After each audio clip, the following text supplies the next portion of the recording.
పశ్చిమ గోదావరి జిల్లా తాడేపల్లిగూడెం పురదేవత శ్రీ బలుసులమ్మ దేవస్థానంలో రెండవ రోజు దసరా ఉత్సవాలు ఘనంగా నిర్వహించారు. అమ్మవారు కాశీ అన్నపూర్ణాదేవిగా భక్తులకు దర్శనమిచ్చారు.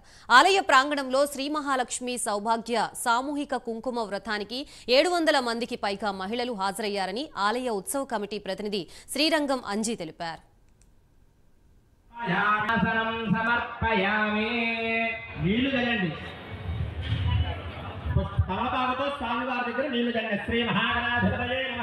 భావన చేసుకుంటూ ఒక్కొక్క నీళ్ళు చుక్క జల్లుతూ ఉండండి. అలాగా స్వామి కరిగిపోకుండా పసుపుతో చేసిన గణపతి కదమ్మా ఓ పోసేయకుండా.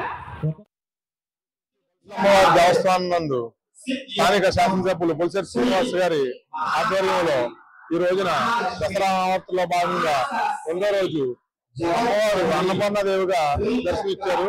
అలాగే ఈ రోజున మహిళా మూర్తి సామూహిక కుంకుమ పూజలు సుమారు 2000 మందితో సామూహిక కుంకుమ పూజలు జరిపించబడుతున్నది. అలాగే ప్రతి శుక్రవారం అన్నదాన కార్యక్రమాల భాగంగా ఈ రోజున 5000 నుంచి 7000 మందికి అన్నదాన కార్యక్రమాలు ఏర్పాటు చేయడం జరిగింది. కావున భక్తులందరూ కూడా అమ్మవారిని దర్శించి తీర్థ ప్రసాదాలు స్వీకరించి అమ్మవారి కృపా కటాక్షాలు పొందడంలో కూడా